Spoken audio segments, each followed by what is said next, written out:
Bonjour tout le monde, bienvenue dans ce nouvel épisode de Trésor AG. Dans cet épisode, vous allez voir un petit peu un concept différent des autres épisodes. J'ai décidé pour ma journée de détection de la diviser en deux vidéos. Donc cette première vidéo, qui est l'épisode 11, s'intitule Les dessous de la détection de métal. Donc ce que je vais faire, c'est que j'ai l'occasion d'avoir mon ami Alain qui est venu faire une journée de détection avec moi. Donc, il va pouvoir me filmer et vous donner un autre aperçu, un autre angle d'une journée de détection. Donc, je vais vraiment passer, ça s'appelle les dessous, donc je passe vraiment en détail tout l'équipement utilisé pour faire de la détection de métal. On va voir ensemble aussi les techniques que j'utilise, comment je procède quand j'arrive dans un parc, c'est quoi les signaux qu'on entend, pourquoi que je laisse traîner ma pelle, pourquoi j'ai un gant, pourquoi... On va faire le tour vraiment, là, vous allez voir le résultat, pas juste le résultat, c'est-à-dire, mais vraiment l'ensemble du processus pour trouver différents objets, là, différents petits trésors là, dans les parcs. Donc, la deuxième vidéo qui va suivre tout de suite après, qui sera l'épisode 12, sera en fait le résumé là, des différentes trouvailles que l'on aura fait pendant la journée. Donc, je vous invite à continuer avec la vidéo 12 tout de suite après cette vidéo-là. Et écoutez, l'autre chose que je voulais également vous mentionner, tant qu'à parler des dessous de la détection de métal, ce que vous ne savez peut-être pas, c'est qu'une journée comme celle que vous allez voir dans les deux prochaines vidéos, et également les autres journées que j'ai fait là, des petites vidéos sur la détection de métal, en fait, c'est à peu près 4 à 5 heures dans une journée que je peux passer là, à faire de la détection. Donc, vous voyez un résumé de 10 minutes, mais dites-vous que j'ai passé entre 4 et 5 heures à faire de la détection, à essayer de trouver des choses. Donc, évidemment, je vous montre juste les choses qui peuvent être un petit peu plus intéressantes à voir. Là. Quand je déterre un bouchon de bière, je vous montre pas ça.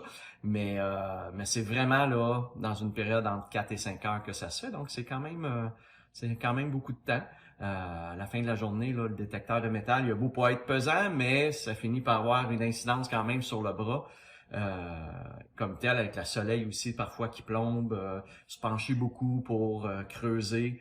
Donc ça finit par faire quand même une bonne petite différence là, après 4 à 5 heures. Donc sans plus tarder, je vous laisse aller et bon visionnement. Donc ce matin de bonne heure au parc Blainville à Fontainebleau. Donc on a une belle petite surface à faire. Aujourd'hui, je suis avec mon ami Alain. Donc, il va venir vivre l'expérience de détection avec moi. C'est pas chaud, il est de bonne heure, il est 7 heures. Donc, au fond, là-bas aussi, on a un petit terrain de volleyball. Donc, on va peut-être aller faire un petit tour sur le terrain de volleyball aussi. Ça commence bien. En arrivant au parc, on a trouvé un 5 $ par terre. Un beau billet bleu de 5 $. Donc, même pas eu besoin de détecteur de métal. Donc, la journée s'amorce bien. Fait qu'on passe ça. Donc, bonjour tout le monde. Avant de commencer, j'ai mon assistant aujourd'hui avec moi. Donc, je vais vous expliquer vite un petit peu l'équipement que j'ai. Bon, mon détecteur, vous l'avez déjà vu. C'est un Equinox 800 de la marque Minelab. Donc, c'est un très bon détecteur pour les gens qui veulent débuter. Et même les experts, on m'a dit que c'était un des bons détecteurs. Il a l'avantage d'être multifréquence, qu'on appelle. Donc, il scanne plusieurs fréquences à la fois.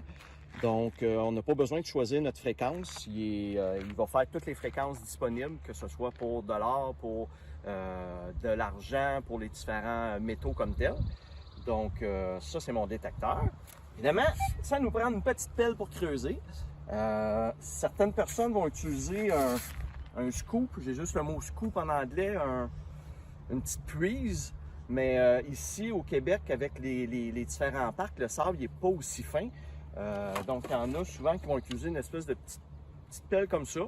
Donc, ça fonctionne aussi. La première fois, c'est ce que j'utilisais, mais évidemment, là, faut que je me penche un petit peu plus. Puis, vu que le sable est des fois un petit peu moins fin, il passe moins bien à travers. Donc, c'est plus facile d'y aller avec la pelle. J'ai aussi pour peut-être plus le gazon, une espèce de petite pelle qui ressemble à ça, avec des petites dents sur les côtés. Donc, ça coupe facilement les racines là, si je dois creuser au niveau d'un gazon ou d'une autre surface que du sable. J'ai mon petit sac en permanence aussi autour de la taille, donc vraiment un petit sac de détection. Ici, j'ai ma poubelle, donc je vous le montre rarement. Oups, je vous le montre rarement au niveau des vidéos, mais je ramasse beaucoup de cochonneries aussi, donc j'ai juste à lever ma petite languette, une ancienne bouteille de multivitamines, et je mets mes cochonneries à ce niveau-là dans ma poubelle. J'ai ma petite poche ici pour mes sous, donc les sous, les affaires qui valent quelque chose, dont le 5 $ que nous avons trouvé tantôt en arrivant, ben ça va tout ici dans la petite poche comme telle.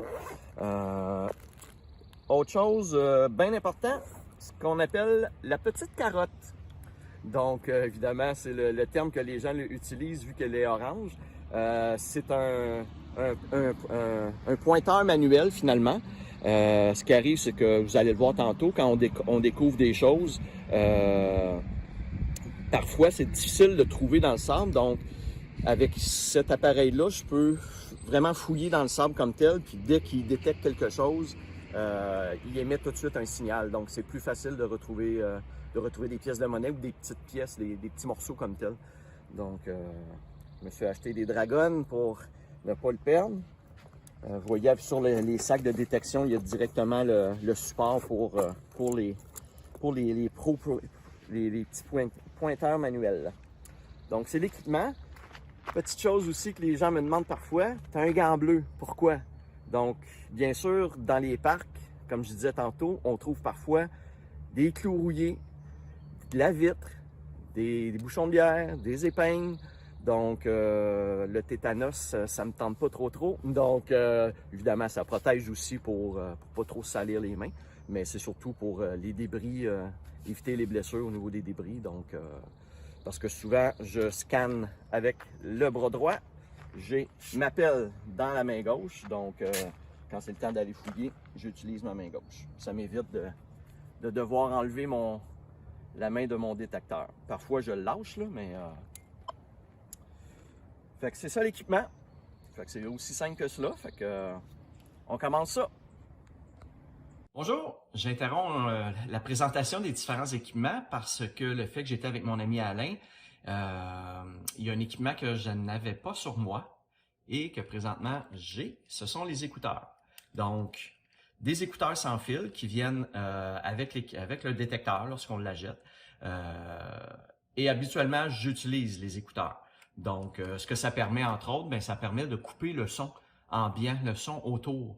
Évidemment, dans les parcs, il y a des enfants qui s'amusent, qui crient, il y a des voitures, des motos autour des parcs, autour des zones qui font également du bruit, les oiseaux qui chantent. Donc, si on veut bien entendre le signal, ben, le fait d'avoir les écouteurs, ça concentre vraiment le signal dans nos oreilles. Donc, c'est beaucoup plus facile d'entendre les signaux. Donc, c'est le petit équipement que je vous avais pas parlé. Aujourd'hui, je veux que vous entendiez les mêmes sons que moi j'entends dans mes écouteurs. Donc, c'est pour ça que je les mettrai pas. Vous allez tout au long de la vidéo là, entendre les tonalités de signal là, que j'obtiens. Donc, vous allez pouvoir vivre la même chose que moi je vis quand j'ai mes écouteurs finalement. Donc, c'est un petit supplément que j'ai voulu faire avec ce petit bout de vidéo-là. On continue. Notez également que je vous ai mis des liens vers Amazon des différents équipements là, que je vous ai présentés. Donc, plus bas dans les commentaires de la vidéo, regardez. Vous pourrez utiliser ces liens-là si jamais il y a certains de ces équipements-là là, qui vous intéresseraient pour ceux qui aimeraient se partir en détection de métal ou qui aimeraient acheter là, certains de ces équipements-là pour d'autres fins. Donc, n'hésitez pas à utiliser les liens et à liker toujours les vidéos. Donc, quand vous aimez la vidéo, faites un beau thumbs up pour liker la vidéo. Donc, c'est toujours apprécié. Aussi, si vous voulez laisser des commentaires, n'hésitez pas. Donc, avant de débuter une séance, au niveau du détecteur, j'active toujours la possibilité de trouver du ferreux. Donc, ici, avec mon petit fer à cheval, ça active toutes les lignes. Donc, je vais pouvoir détecter autant ce qui est ferreux, donc des clous, des vis, des choses comme ça, que de l'or, de l'argent, du bronze, du cuivre, etc. Là, tout ce qui est les autres métaux. De plus, avant de commencer également, je vais dans ma configuration. Non, je suis désolé, c'est ici. Et je fais une première...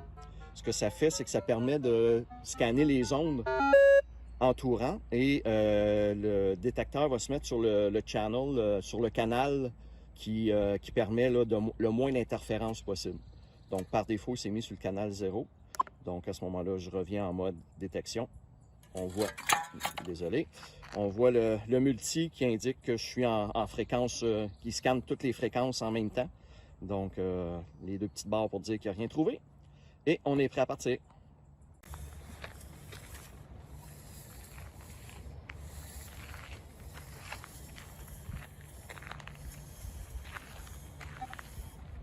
Ah, on a un premier petit signal. C'est vraiment à la surface. Vous voyez, vous entendez chaque fois. Donc, important, c'est vraiment que le signal soit très bon. Actuellement, on se déplace à 90 degrés. On vérifie si le signal est toujours là. Le signal est toujours là, toujours à 1 ou 2. D'après moi, c'est du papier d'aluminium. On va aller voir. Bien souvent, j'ai juste à faire ça parce qu'il n'est pas très creux le signal. Donc, je me fais une petite montagne comme ça, je repasse. Il n'est pas là. Bon, il n'est pas là. Ah, je l'ai sorti. Il est ici quelque part. Donc, pour commencer, je fouille toujours avec mon gant vite pour trouver. Et voilà, je viens de le trouver. Comme je vous avais dit, petit papier de morceau de... Je pense que ça a l'air d'être une bâtonne. Donc, ça fait partie des petites cochonneries qu'on trouve. Ça s'en va dans la poubelle. Ici. Donc, vous voyez que je laisse traîner toujours ma pelle en arrière de moi. Ça me permet de créer un sillon dans le sable, comme ça. Et ça me permet de savoir exactement où j'ai passé. Comme aussi ma pelle est de mon côté gauche, mais ça me permet de savoir exactement où je dois repasser par la suite. Vous voyez aussi les choses à faire attention, les modules de jeu. Si je vais trop proche, automatiquement, j'ai un très gros signal, habituellement à 19-20 sur mon détecteur. Donc ça, c'est le métal au niveau des modules de jeu et sont enterrés aussi quand même assez creux avec des vis. Donc quand je vais trop près des modules de jeu, là, j'ai un gros signal, donc je sais c'est quoi le signal. Puis vous allez voir peut-être sur les vidéos, des fois j'arrête pas, puis vous allez entendre un signal, c'est parce que je suis vraiment trop près. Puis je le sais que c'est le détecteur de module, le module de jeu comme tel que je viens de détecter. Vous voyez aussi, mon détecteur, il faut vraiment qu'il demeure horizontal avec le sol. Donc quand j'arrive à la fin, faut pas lever dans les airs comme ça. Donc il faut vraiment demeurer horizontal comme tel. Ici j'ai un signal, mais c'est un signal de ferreux à -3. Donc quand c'est négatif, c'est du fer. Donc moi, vu que je vais dans les parcs, je prends quand même souvent le temps de creuser en me disant que ça va permettre de nettoyer un petit peu le parc. C'est pas grand chose pour moi de creuser. Donc puis parfois même s'il y a un petit peu de rouille, mettons après un 5 sous, après un 10 sous, un 25 sous, le signal peut être un signal de ferreux. Donc parfois ça pourrait même être une pièce de monnaie. Donc ici j'ai un signal moindrement creux. On va y aller.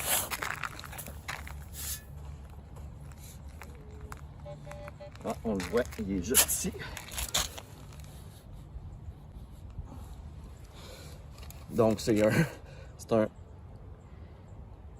une petite pièce de métal pour les passes de ski qui devait être après un manteau d'un enfant. Donc on met ça dans la boîte à poubelle.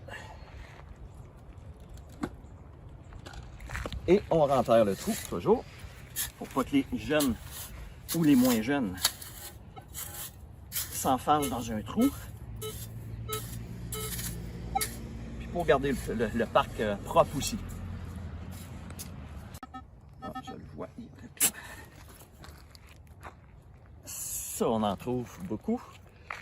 Des languettes de canettes. Ça sonne à peu près comme un 10 sous ou un 25 sous. Fait que faut aller voir. Sinon, on ne sait pas. Ici aussi, ça sonne, mais c'est du négatif. Ça doit être de l'aluminium. Ici. Ah, ça aussi, j'en trouve beaucoup. Des petites barrettes à cheveux. Donc, voyez-vous, ça sonne comme un 10 sous à peu près. Donc, on les met là aussi. Dans le coin ici. Ah, mais ça doit être les modules.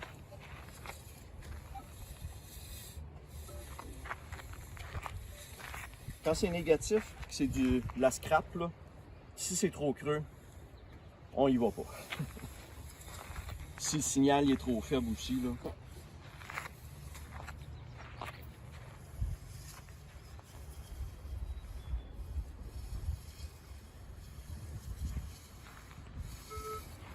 C'est le module. Je commence toujours par faire le contour du parc, puis ensuite je m'en vais vers le centre.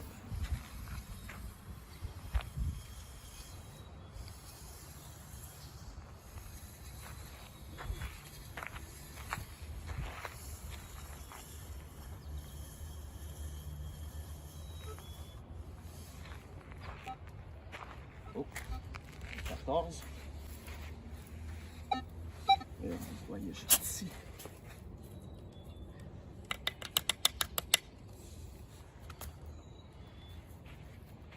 C'est quoi ça? J'ai aucune idée c'est quoi. 60. Je sais pas si tu le vois mieux à travers. C'est une vapoteuse, j'en ai Ouais. trouvé des vapoteuses. C'est bizarre, hein? Ça doit être une vapoteuse. Peut-être une vapoteuse. 60. Ice. Glacé. Pastèque glacée, ouais. Ça ressemble à une vapoteuse. Comme je disais dans une autre vidéo, c'est plus les mégots de cigarettes qu'on trouve maintenant, c'est remplacé par des vapoteuses. Donc, j'ai aussi, je sais pas si vous l'avez remarqué, une vieille petite guenille de sac de golf Top Flight. Donc, souvent, ça me permet de nettoyer mes objets ou mes mains ou quoi que ce soit. Donc, je ne veux pas mettre trop de terre non plus dans mon sac. Fait que, je continue.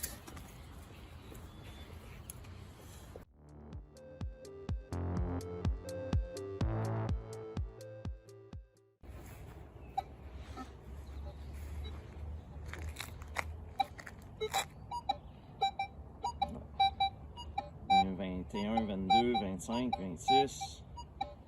C'est sûr qu'il y a quelque chose. C'est pas trop creux. Ça va être une petite voiture. On va peut-être trouver notre première petite voiture. Ah, c'est déterré. Une fois que c'est déterré, on peut fouiller un peu avec le gant. Ah! Une Bon. belle botte rouillée. Ouais. Ça s'en est fort. On va revérifier pour être sûr qu'il n'y a rien d'autre. Ah. Il y a un négatif ici. On va aller voir, c'est peut-être les résidus des fois de rouille. Ah, un autre, pareil. Deux identiques, vous voyez, au début ça sonnait 25-26, peut-être à cause des deux. Là, quand il y en a juste un, ça sonnait négatif à -1. Donc, on met ça dans les poubelles. Coudonc, il y a encore le signal. Peut-être d'autres choses.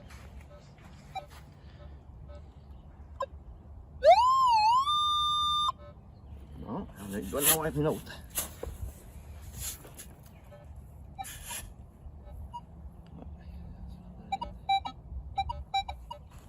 Là-dedans.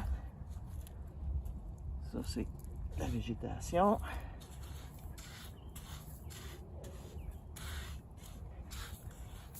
C'est là que la carotte peut être utile.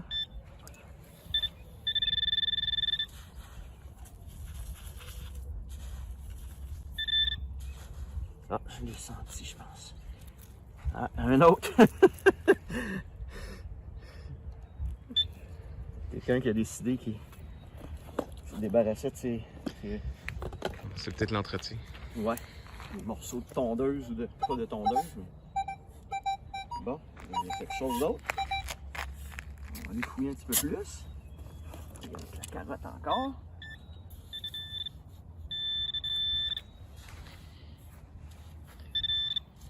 Évidemment, un autre. Là, il a échappé son sac. Il n'y a plus rien de... Il a pas l'air d'avoir rien. Non.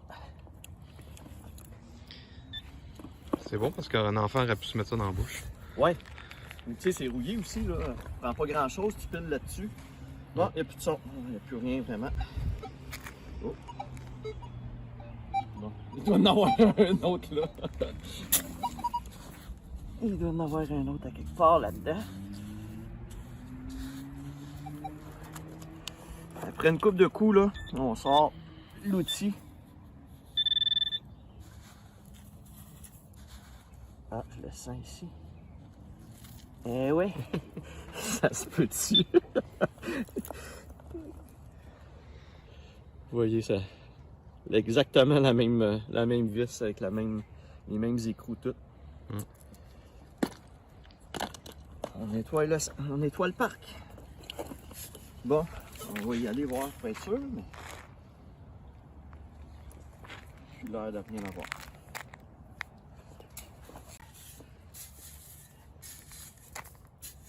Ouais, on trouve malheureusement souvent bouchon de bière. Je dis bière, mais c'est Sleeman. Ouais, je sais pas trop là, mais c'est plus de la bouche. Habituellement, c'est de la bière.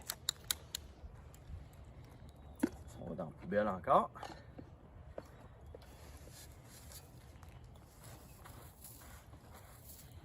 On n'a pas creusé beaucoup, fait que on continue.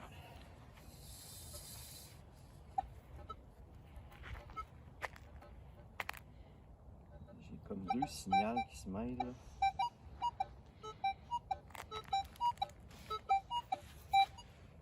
Pour moi, il y a un ou deux affaires là-dedans. Là, ça va être sorti. Ah, je mets de là. Sûrement pas ça qui a sonné, c'est en plastique. Ça va m'aider à creuser. On va le mettre dans la poche en dedans. On va aller voir. J'ai une option ici, si on regarde. J'ai une option comme mon pointeur, ma carotte orange. Donc dès qu'il va trouver l'objet, toutes les lignes devraient monter. Le signal n'est pas très fort.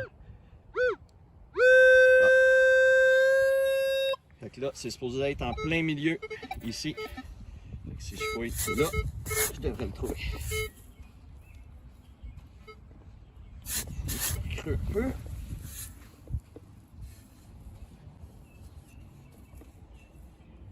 Bon, j'ai perdu le signal. Ah, non. Ça, c'est fatigant, des signaux qui se déplacent de même.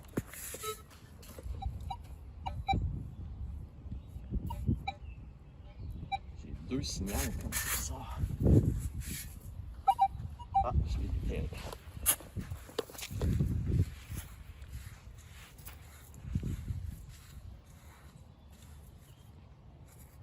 Bon, on va y aller avec la carotte.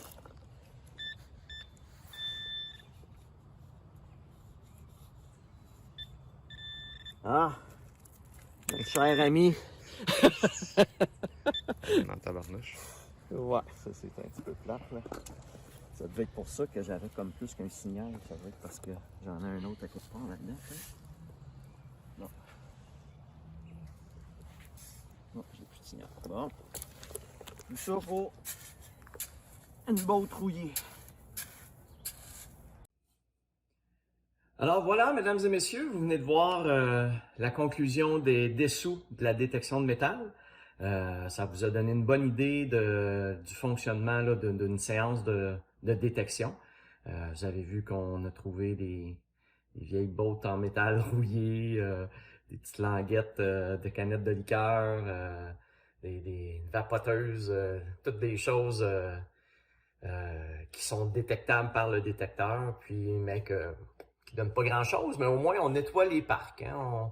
Ça permet aux enfants d'être un petit peu plus en sécurité à ce moment-là dans le parc. Donc voilà, j'espère que ça vous a plu comme petit épisode. Si vous avez aimé, continuez avec le 12e épisode tout de suite après. Celui-ci qui va vous montrer le reste de la journée, donc avec toutes les autres découvertes qu'on a fait là, au courant de la journée. Donc, je vous dis merci. N'hésitez pas pour liker la vidéo si vous avez aimé. Puis on se revoit dans la prochaine vidéo, la vidéo numéro 12 avec la suite des découvertes de la journée. Merci.